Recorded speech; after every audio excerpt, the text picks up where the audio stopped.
Halo Sobat Blangkoners, berjumpa kembali bersama saya Engototus Suku Widiatmoko di Dosen Blangkon Channel. Pada kesempatan ini, Dosen Blangkon kedatangan tamu yang luar biasa. Beliau salah satu Ketua Komisi Hubungan Antar Agama dan Kepercayaan Keuskupan Malang. Saya menyapanya Romo Suwaji. Selamat pagi Romo. Pagi. Sehat Romo? Walafiat. Ya, Sobat Blangkoners, kita akan berdialog sejenak dengan Romo Suwaji terkait dengan kegiatan sholat Id kemarin. Karena kegiatan sholat Id kemarin juga melibatkan atau bahkan umat Katolik berpartisipasi dalam pengamanan sholat Id serta ada kegiatan lainnya yang dikomandoi oleh Romo Suwaji. Romo Suwaji, bisa diceritakan kegiatan umat Katolik khususnya bahwa Komisi HAK di bawah nahkodanya Romo Suwaji kegiatan sholat Id di Masjid Jami Romo. Monggo Romo. Ya. Saya sebetulnya kegiatan yang di Masjid Jami itu saya lebih memposisikan memang selain ketua HAK juga sebagai pastor paroki Kayu Tangan. Hati Kudus Yesus. Oke. Ya. Ya. Memang paroki Kayu Tangan ini rupanya punya tradisi yang baik. Punya tradisi nggih Romo. Ya, punya tradisi, kebiasaan yang baik bahwa setiap Idul Fitri paroki itu atau gereja di Kudus Kayu Tangan itu ya memberi tempat kepada umat Muslim yang sholat Id. Oke. Nah, itu memberi tempat. Silakan halaman dipakai. Di halaman gereja. Ya. Oke. Tapi tahun ini kami tidak hanya memberi tempat, tapi menyiapkan. Jadi menyiapkan umpamanya karpet, menyiapkan koran ya untuk nanti ditempati itu. Maka kami mengajak para frater, suster, kemudian umat itu mempersiapkan. Jadi kalau sholat Idnya itu sekitar jam 6:15 ya. Itu kami jam 5 umat sudah hadir dan mempersiapkan itu. Menyiapkan. Menata karpet dan lain sebagainya itu. Oke. Karpet dan itu. Lalu bagaimana wujud keterlibatan selain mempersiapkan itu bagaimana? Apa saja? Nah, selain mempersiapkan itu, kami juga mengucapkan selamat. Nah, setelah Idul Fitri itu, ya. Setelah sholat Id itu, sholat itu tuh kami bagi para suster di gerbang yang satu, suster frater gerbang yang lainnya, gitu ya. Lalu kami mengucapkan selamat. Nah, mengucapkan selamatnya itu di mana? Di Masjid Jami'nya ketemu pertama-tama di gereja Kayu Tangan dulu. Yang dekat situ, nggih. Ya. Nah, setelah itu baru kami sudah di situ selesai, kami ajak para frater, suster, kemudian umat itu makan sebentar. Makan di situ? Oh, makan di paroki Kayu Tangan. Yang menyiapkan?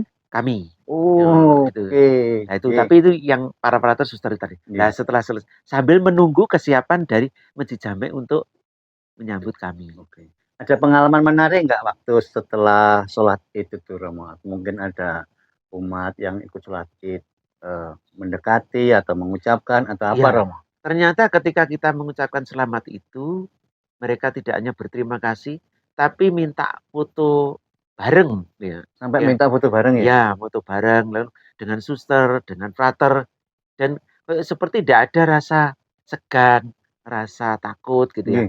Itu tidak saya lihat dari mereka maupun dari pihak para suster, para frater dan juga umat yang hadir pada waktu itu. Jadi dengan penuh keakraban. Dan yang paling menarik bahwa memang gereja itu sudah mereka kenal. Beberapa orang sudah kenal. Saya dulu sekolah di Santa Maria, sekolah di mana pernah misa di sini Romo. Punya memori ya? Iya, seperti itu ya. Rupanya di sekolah-sekolah Katolik itu juga akhirnya pengaruh dari sekolah Katolik juga ada. Masih melekat lah ya. Iya, dalam diri mereka itu. Lalu bagaimana atau apa saja kegiatan di dalam Masjid Jami Romo? Nah, setelah itu kami ke Masjid Jami, jalan bareng. Nah, kami disambut. Juga mereka berterima kasih karena selama ini belum pernah. Ini kunjungan pertama kali. kunjungan pertama kali di Masjid Jami. Di Masjid Jami. Waktu Idul Fitri. Dan mereka juga ternyata sangat merindukan itu. Dan bagi saya waktu itu memang saya mengatakan kerinduan saya ini sudah 3 tahun untuk masuk ke bisa masuk. Tapi mencari akses kesulitan, masih sulit. Ternyata nggak usah cari akses Romo, langsung saja. Nah seperti itu. Malah dibuka pintu lebar-lebar. Dan mereka ingin nanti ayo kita saling bekerja sama. Karena dari segi sejarah Masjid Jami ini lebih tua daripada gereja kayu tangan. Berdasarkan catatan sejarah, Jami lebih tua. Tapi gereja GPIB lebih tua daripada Masjid Jami. Gitu loh. Nah, kalau 3 rumah ibadah ini bisa bersinergi, kan menjadi kekuatan yang luar biasa untuk membangun kebersamaan. Masjid Jami, terus GPIB dan kayu tangan. Ya, gitu. Ya. Lalu selama di dalam Masjid Jami? Nah, setelah kami dialog sampai ditanyakan, ayo siapa yang mau tanya? Kalau hal-hal yang tertentu, kami tanya, sebetulnya yang benar itu salaman itu gimana waktu Idul Fitri? Kan ada yang nolak, ada yang enggak, yang lawan jenis itu mereka terangkan. Oke, diedukasi lah Romo. Ya, diedukasi. Kan sehingga tidak ada prasangka-prasangka kok enggak mau disalami gitu. Itu kita hilangkan. Memang adatnya mereka begitu, mereka begitu. Nah, setelah itu baru kami itu ya diberi kue, minum ya.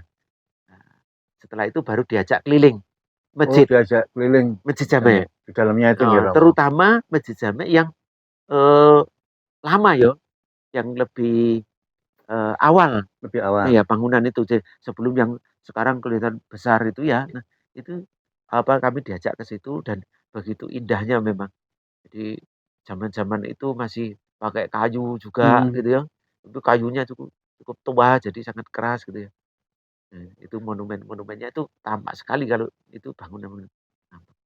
Kalau mereka bercerita itu bangunan itu kolaborasi antara arsitek. Nah, ini arsitek Arab dan Jawa. Kolaborasi arsitek Jawa dan Arab. Gitu. Jadi mereka juga menjelaskan sedikit begitu. Nah, dan nanti kalau pemenanu kita juga ditawari di situ. Lalu diperkenalkan pemennya di sini itu ada podcast macam-macam. Terus di sini dipakai jam berapa saja, kapan saja gitu. Dibuka kapan gitu. Dan nanti kalau ingin kunjungan itu kapan saja itu juga dipersilahkan ya Romo. Rasanya begitu. Lalu di sana bertemu siapa saja Romo kalau boleh tahu? Jadi banyaknya takmirnya. Takmir Masjid Jami. Takmir Masjid Jami, Pak Mahmudi, terus yang 2 itu ya mantan-mantan takmir sebelumnya rupanya gitu.